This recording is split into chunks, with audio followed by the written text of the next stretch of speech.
भोर उठकर सभी प्रधानमंत्रियों को समर्पित है।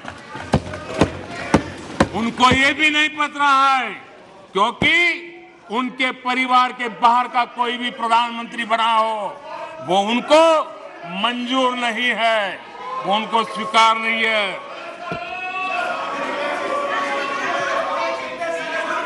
आदरणीय अध्यक्ष जी,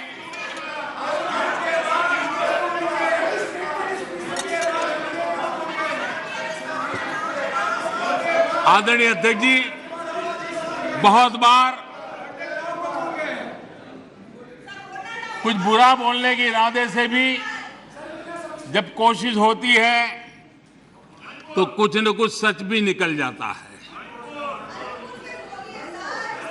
और सच में ऐसे अनुभव हम सबको है, कभी कभी सच निकल जाता है। लंका हनुमान ने नहीं जलाई, लंका हनुमान ने नहीं जलाई, उनके घमंड ने जलाई। और ये बिल्कुल सच है। आप देखिए, जनता जनार्दन भी भगवान राम के रूप की है, जनता जनार्दन भी भगवान राम के रूप की है और इसलिए 400 से 40 हो गए। हनुमान ने लंका नहीं जलाई, घमंड ने जलाई और इसलिए 440 हो गए, 400 से 40 हो गए। आदरणीय अध्यक्ष जी,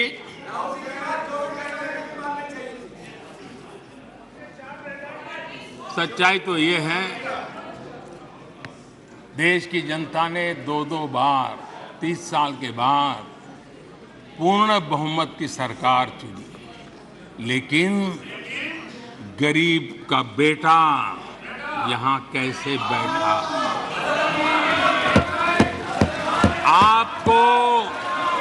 आपको जो हक था, आप अपनी पारिवारिक पीढ़ी मानते थे, वो यहां कैसे बैठ गया?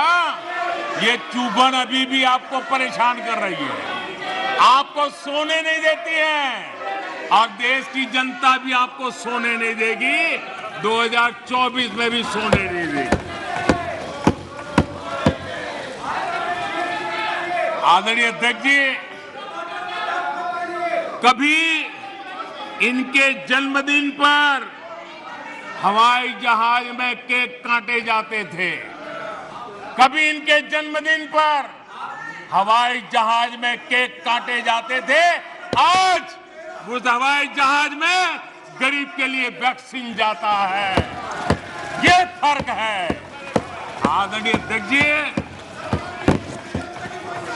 एक जमाना था कभी ड्राई क्लीन के लिए कपड़े हवाई जहाज से आते थे, आज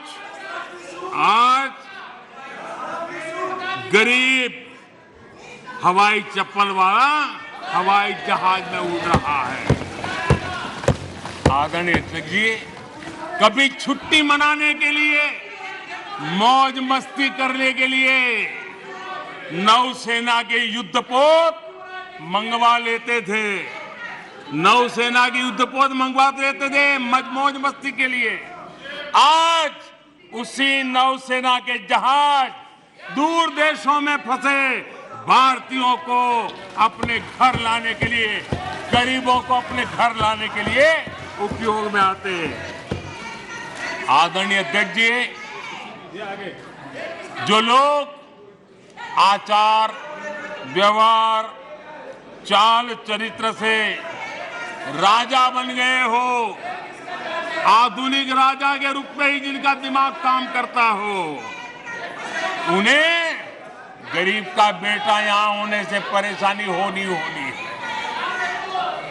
आखिर ये नामदार लोग हैं और ये कामदार लोग हैं। आदरणीय अध्यक्ष जी, कुछ बातें बहुत ही समय पर मुझे कहने का अवसर मिलता है। बहुत सी बातें ऐसी होती है, इत्तेफाक देखिए, ये कोई मैं तो तय करके बैठता नहीं हूं, लेकिन इत्तेफाक देखिए कल कल यहां दिल से बात करने की बात भी कही गई थी। उनके दिमाग के हाल को तो देश लंबे समय से जानता है, लेकिन अब उनके दिल का भी पता चल गया। और अध्यक्ष जी, इनका मोदी प्रेम तो इतना जबरदस्त है जी, 24 घंटे सपने में भी उनको मोदी आता है। मोदी अगर भाषण करते समय बीच में पानी पिए तो ये कहते हैं, अगर पानी भी पिया तो ये सीना तान के कहते, देखिए मोदी को पानी पिला दिया। अगर मैं गर्मी में कड़ी धूप में भी जनता जनार्दन के दर्शन के लिए चल पड़ता हूं, कभी पसीना पोंछता हूं तो कहते हैं, देखिए मोदी को पसीना ला दिया। देखिए इनका जीने का सहारा देखिए। एक गीत की पंक्ति है, डूबने वाले को तिनके का सहारा ही बहुत। डूबने वाले को तिनके का सहारा ही बहुत। दिल बहल जाए फकत इतना इशारा ही बहुत। इतने पर भी आसमां वाला गिरा दे बिजलियां। इतने पर भी आसमां वाला गिरा दे बिजलियां। कोई बतला दे जरा, ये डूबता फिर क्या करे। आदरणीय अध्यक्ष जी, मैं कांग्रेस की मुसीबत समझता हूं। बरसों से एक ही फेल्ड प्रोडक्ट उसको बार बार लॉन्च करते हैं, हर बार लॉन्चिंग फेल हो जाती है और अब उसका नतीजा ये हुआ है, मतदाताओं के प्रति उनकी नफरत भी 7वें आसमान पर पहुंच गई है। उनका लॉन्चिंग फेल होता है, नफरत जनता पे करते हैं। लेकिन पीआर वाले प्रचार क्या करते हैं, मोहब्बत की दुकान का प्रचार करते हैं, इकोसिस्टम लग पड़ती है। इसलिए देश की जनता भी कह रही है, ये है लूट की दुकान, ये है लूट की दुकान, झूठ का बाजार। ये है लूट की दुकान, झूठ का बाजार। इसमें नफरत है, घोटाले हैं, तुष्टीकरण है, मन काले हैं। परिवारवाद की आग के दशकों से देश हवाले है। और तुम्हारी दुकान ने इमरजेंसी बेची है, बंटवारा बेचा है, सिखों पर अत्याचार बेचा है, झूठ कितना सारा बेचा है, इतिहास बेचा है, उरी के सच के प्रमाण बेचा है। शर्म करो नफरत की दुकान वालों, तुमने सेना का स्वाभिमान बेचा है।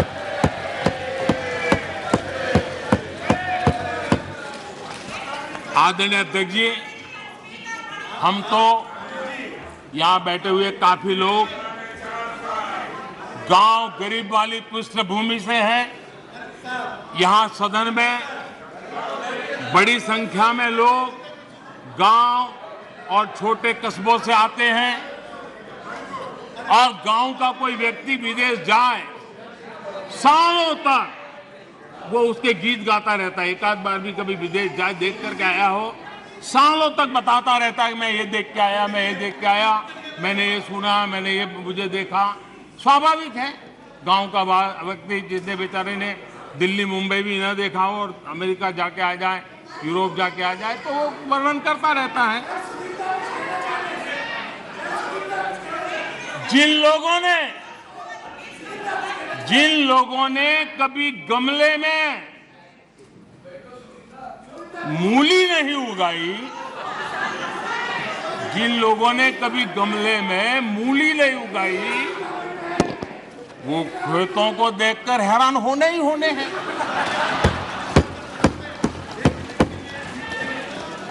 अध्यक्ष जी, हम आप लोग तो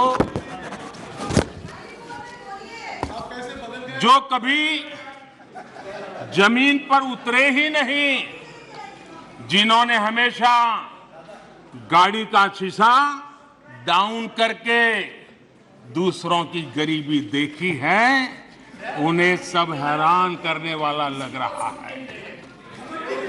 जब ऐसे लोग भारत की स्थिति का वर्णन करते हैं तो ये भूल जाते हैं कि भारत में 50 साल तक उनके परिवार ने राज किया था। एक प्रकार से जब भारत के इस रूप का वर्णन करते हैं तब वो अपने पूर्वजों की विफलताओं का जिक्र करते हैं। ये इतिहास गवाह है।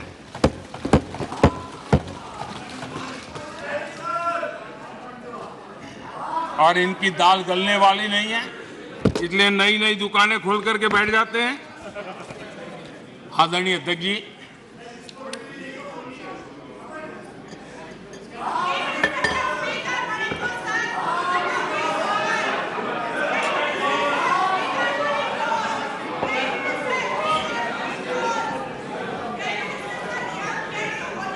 आदरणीय अध्यक्ष जी, इन लोगों को पता है कि इनकी नई दुकान पर भी कुछ दिनों में ताला लग जाएगा।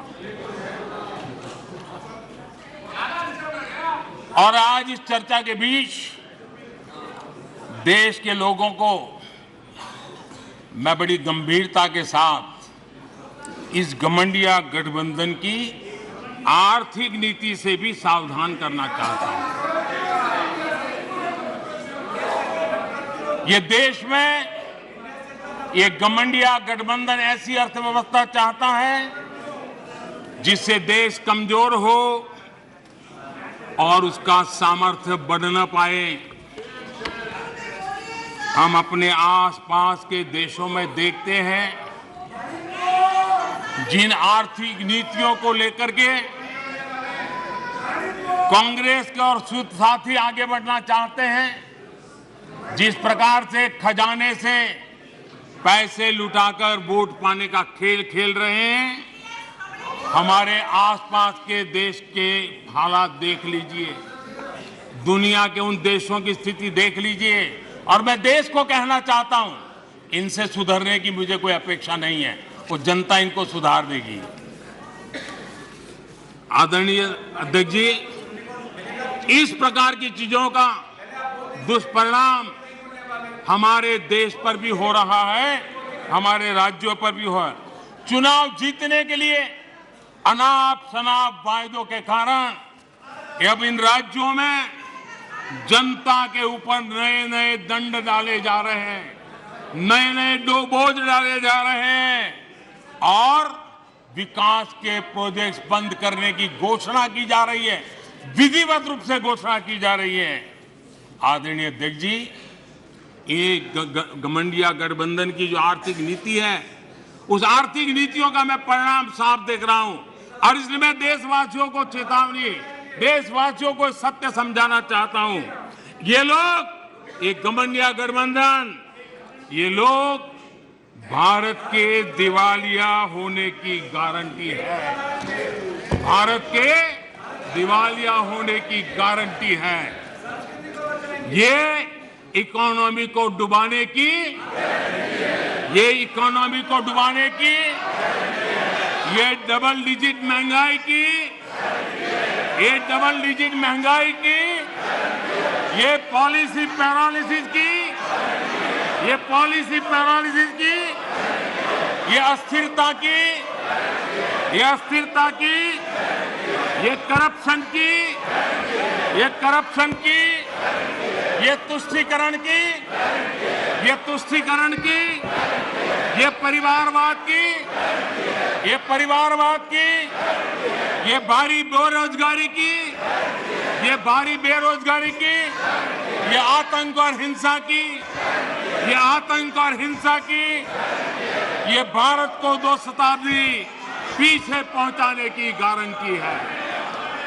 आदरणीय अध्यक्ष जी, ये कभी भारत को टॉप 3 अर्थव्यवस्था बनाने की गारंटी नहीं दे सकते। ये मोदी देश को गारंटी देता है कि मेरे तीसरे कार्यकाल में मैं हिंदुस्तान को टॉप 3 की पोजीशन में लाके रहूंगा। ये मेरा देश को गारंटी है। ये कभी भी देश को विकसित बनाने का सोच भी नहीं सकते हैं। उस दिशा में ये लोग कुछ कर भी नहीं सकते हैं।